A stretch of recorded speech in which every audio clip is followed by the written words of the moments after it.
여러분, 예수님이 재림하신 이후로부터 크게 나누어서는 미래적 하나님 나라라고 말할 수 있지만, 좀 더 세분화시키면 예수님이 재림하신 후에 천년 왕국 동안에는 미래적 하나님 나라, 그 다음에 그 후 백보좌 심판 이후에 그 하나님 나라를 영원한 하나님 나라, 이렇게 나눌 수도 있다라는 것을 여러분이 아시면 좋겠습니다.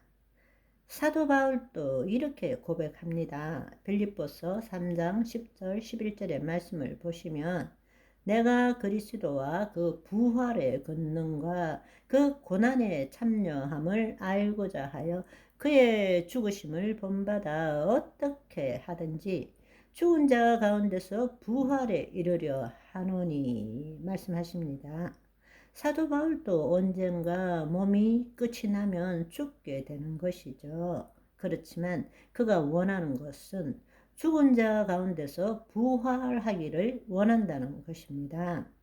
모든 사람들은 악한 사람이든 선한 사람이든 예수 그리스도를 믿는 자든 믿지 않는 자든 반드시 몸의 부활이 있습니다. 그렇지만 하나님의 자녀에게 있어서는 예수님이 재림하실 때 몸의 부활을 입게 되고, 불신자 또 온전한 구원을 이루지 못한 자는 언제 몸의 부활을 입느냐? 백보자 심판 때 몸의 부활을 입고 심판을 받게 되는 것입니다. 그렇기 때문에 죽은 자 가운데서 부활에 이른다라는 것은 예수님이 재림하실 때 죽은 자가 부활되기를 원한다, 그 뜻이라는 것입니다. 그래서 죽음과 부활에 대해서 제대로 알면 비로소 후회하지 않는 삶을 살 수 있고 두려움 없이 죽음을 맞이할 수 있게 되는 것입니다. 그런데 안타까운 사실은 우리가 정말로 열심히 신앙생활을 하지만 막상 죽음의 때가 되면 모두가 죽음을 두려워하게 됩니다. 왜냐하면 죽음 이후의 삶이 뭔지를 알지도 못하고 죽음 이후에 내세에서 맛보는 것을 이 땅에서 맛본 적이 없기 때문입니다. 그러나 분명한 것은 예수님께서 이 땅에 하나님 나라가 임했다고 말씀하시고, 그 하나님 나라는 우리 안에 있다라고 말씀하셨습니다. 따라서 우리는 지상에서 천국의 맛을 볼 줄 알아야 합니다. 그것이 바로 우리의 영혼이 소생되어서 하나님의 영 안에서 하나님의 뜻을 이루는 것, 아버지 집에 있는 것을 이 땅에 나타내는 삶을 살아보는 것입니다. 그 경험이 있을 때 죽음이 두렵지 않습니다. 왜? 죽음 뒤에 더 나은 삶이 있다는 것을 알기 때문에. 그래서 우리가 이 땅에서 구원을 이루어 간다라는 것은 현재적 하나님 나라의 삶을 산다는 것이고, 그것은 지상에서 천국의 맛을 본다는 것입니다. 아멘.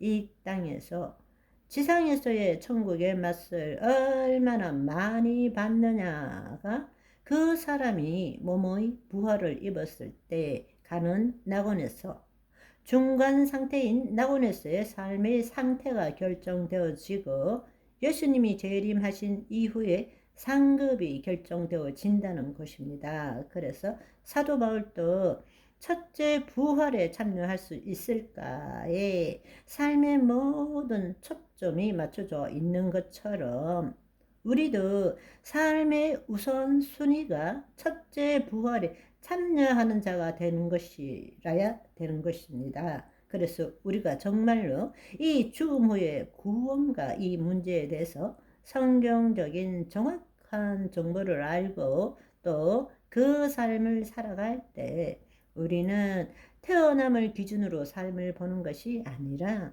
죽음을 기준으로 삶을 보게 된다는 것입니다. 아멘. 죽음은 끝이 아닙니다. 죽음 후에 주님께서 또 다른 차원의 삶을 준비해 놓으셨습니다. 어떠한 죽음과 몸의 부활을 맞이하게 될 것인가를 결정하는 가장 중요한 것은 오늘 지금 이 순간 여기에서 하나님과 어떤 관계를 가지고 살아가느냐에 달려 있다라는 것입니다. 그것을 다른 말로 표현하자면 구원을 이루어가는 삶, 즉 혼의 구원을 이루어간다는 뜻입니다. 혼의 구원을 이루어간다는 것은 자유의지를 가진 혼이 지금까지 살아왔던 것처럼 자신의 몸에 종노릇 함으로써 거짓자로 살아가는 것이 아니라 그 혼이 몸의 종노릇에서 벗어나서 하나님의 영 안에 거함으로써 영이요 생명이신 말씀으로 자신의 몸을 쳐서 복종시키고 하나님의 말씀이 그 몸을 통해서 이 땅에 드러나는 삶을 산다라는 것입니다. 아멘. 우리는 구원을 얻었지만 현실적으로는 영의 구원을 얻었을 뿐이고 우리의 혼과 몸은 여전히 세상 신에 사로잡혀 있습니다. 그렇기 때문에 성령님을 통해서 진짜 내가 누구인 줄을 알아야 하고 또 그 성령님을 통해서 말씀이 지식과 정보가 아니라 영이고 생명이 되어서 우리 몸을 날마다 새롭게 하는 것을 경험할 줄 알아야 한다는 것입니다. 그런데 너무나 안타깝게도 많은 사람들이 지금 있는 자기의 몸의 결핍과 부족을 채우기 위해서 필요를 채우기 위해서 하나님을 필요로 하는 사람들이 너무 많다는 것입니다. 정말로 하나님께서 원하시는 것은 우리의 몸이 새롭게 되는 것을 원하시는 거예요. 이때 몸이라는 것, 소마라는 것은 단지 신체만을 의미하는 것이 아니라 우리의 생각, 감정, 신체 전부를 의미하는 것입니다. 구원을 이루어 간다라는 것은 그 몸이 새로워지는 것입니다. 아멘. 오늘은 여기까지. 바이바이.